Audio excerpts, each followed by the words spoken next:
परिवारातील सर्व माता भगिनी आणि बांधवांनो, तुम्हा सगळ्यांना माहिती आहे की गेल्या 2.5-3 वर्षापासून आदरणीय उद्धव साहेब असतील, आदरणीय शरदचंद्रजी पवार साहेब असतील, यांचा न्यायासाठी खूप मोठा संघर्ष चालू आहे।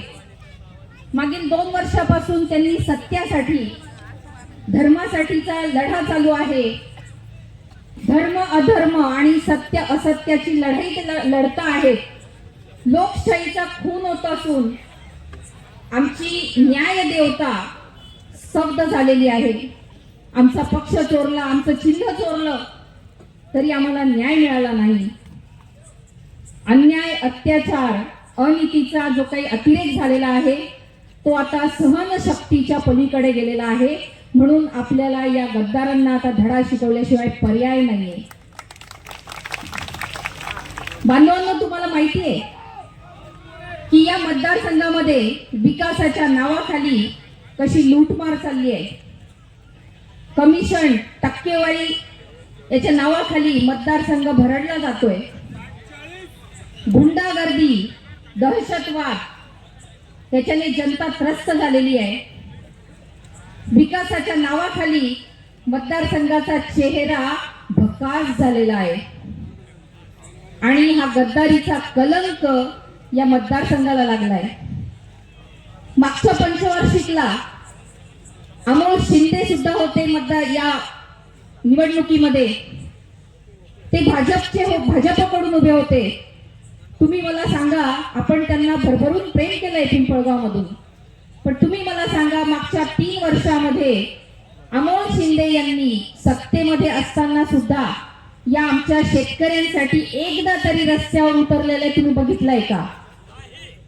फक्त एक उदाहरण द्या। एकदाही ते रस्त्यावर उतरले नाही। आणि आता सगळे उमेदवार निवडणुकीच्या रिंगणामध्ये, म्हणजे निवडणूक जवळ आली, निवडणुकीच्या तोंडावर सगळे ऍक्टिव्ह झालेले आहेत। इतक्या दिवसापासून तुम्हाला खरोखर लढायचं होतं किंवा तुम्हाला जनतेची सेवा करायची होती, मग इतक्या दिवसापासून तुम्ही ऍक्टिव्ह का नव्हता? सगळे उमेदवार बिळात घुसून बसले होते आणि निवडणुकीच्या तोंडावर महिना 2 महिना आधी ऍक्टिव्ह होतात। हे आपण सगळ्यांनी चित्र बघितलं पाहिजे। आमच्या शेतकऱ्यांच्या मालाला भाव मिळत नाही त्यासाठी कधी रस्त्यावर आले नाही। पीक विम्याचा प्रश्न असेल तेव्हा कधी रस्त्यावर आले नाही, कधी रास्ता रोको केला नाही, कधी धरणे आंदोलन केलं नाही। मागे काय केलं ते माहित नाही, पण तुम्ही 5 वर्षानंतर पूर्ण तुम्ही मतदारसंघात डिटॅच होऊन गेले आणि आता तुम्ही निवडणुकीच्या तोंडावर ऍक्टिव्ह होतात। हे सगळं जनतेच्या लक्षात येत आहे। बांधवांनो, आपल्या सगळ्यांना माहिती आहे की तात्यासाहेब 1999 ते 2008 त्यांचा जो आमदारकीचा कार्यकाळ होता, त्यांनी त्यांच्या काळामध्ये या पिंपळगावसाठी सगळ्यात पहिल्यांदा 33 केवीचे वीज केंद्र तात्यांनी मंजूर केलं। हे आपल्या सगळ्यांना मान्य आहे ना? तात्यांनी पहिल्यांदा ते वीज केंद्र इथे मंजूर केलं। त्यानंतर आता सुद्धा आपण बघू शकतो, जे काही गोविंद महाराजांचं मंदिर आहे त्या मंदिराजवळचा जो पूल आहे तो तात्यासाहेबांनी त्या काळात बनवलेला आहे। त्या पुलाची गुणवत्ता इतकी चांगली होती की इतक्या वर्षानंतर सुद्धा त्या पूलची अवस्था अतिशय उत्कृष्ट आहे। पण कंपॅरिझन मध्ये जर का तुम्ही बाकीचे पूल बघाल तर त्या बाकीच्या पुलांची पण अवस्था तुम्ही बघून घ्या। आणि या पिंपळगाव शहरामध्ये येतानाचे जेवढेही रस्ते असतील, बाहेरून शहरात येणारे किंवा गावातले रस्ते असतील, ते रस्त्यांची अवस्था आज किती बिकट झालेली आहे हे सगळे आपण बघून घ्यावं। आणि ह्या सगळं मतदान करताना आपण या सगळ्या गोष्टीचा विचार केला पाहिजे असं मला वाटतं। ते खूप गरजेचं आहे। आम्ही शेतकरी संवाद यात्रेच्या माध्यमातून जेव्हा आम्ही फिरलो पूर्ण मतदारसंघ, तेव्हा काय विकास झाला आहे मतदारसंघाचा हा आम्ही चांगल्या पद्धतीने बघितलेला आहे। बांधवांनो, या मतदारसंघाची लेख म्हणून मी आपल्या सगळ्यांना विनम्रपणे वचन देते, कारण की मी दुसऱ्यावर टीका करत बसण्यापेक्षा मी काय करणार आहे हे देखील मी तुम्हाला सगळ्यांना सांगितलं पाहिजे। म्हणून मी काही गोष्टी आपल्याला सांगणार आहे। सगळ्यात पहिलं म्हणजे मी या मतदारसंघातील लेक आहे आणि मी आपली लेक किंवा आपली बहीण या नात्याने मी आपल्याला आपण जो काही माझ्यावर विश्वास ठेवला त्या विश्वासाला मी कदापि तडा जाऊ देणार नाही, हा मी तुम्हाला सगळ्यांना वचन देते. या मतदारसंघामध्ये भयमुक्त आणि भ्रष्टाचार मुक्त सर्वांगीण विकासाचा संकल्प मी पूर्ण करणार आहे, त्याशिवाय मी स्वस्थ बसणार नाही.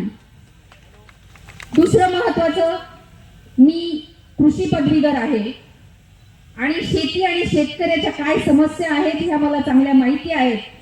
त्यामुळे शेतकऱ्यांच्या समस्या म्हणजे त्या वीज असेल, सिंचन असेल किंवा शेतकऱ्याला जो मिळत नसलेला हमीभाव आहे, या सगळ्या प्रमुख प्रश्नांवर मी शासन दरबारी आवाज उठवून मी माझ्या शेतकऱ्याला न्याय देण्याचा प्रयत्न करेन. पिंपळगाव हे आमचं मोसंबीसाठीचं हब आहे. पिंपळगाव म्हणजे मला वाटतं जळगाव जिल्ह्यातून 1 नंबर पिंपळगावचा लागतो. तर या मोसंबीसाठी कोल्ड स्टोरेज इथे उपलब्ध झालं पाहिजे आणि जे काही प्रक्रिया उद्योग असतो मोसंबीवर, तसा प्रक्रिया उद्योग आणण्याचा माझा संकल्प आहे, जेणेकरून या मतदारसंघात महिला असतील किंवा तरुण असतील यांना हाताला काम मिळालं पाहिजे. त्यासाठी मी हा उपक्रम माझ्या हातात घेणार आहे.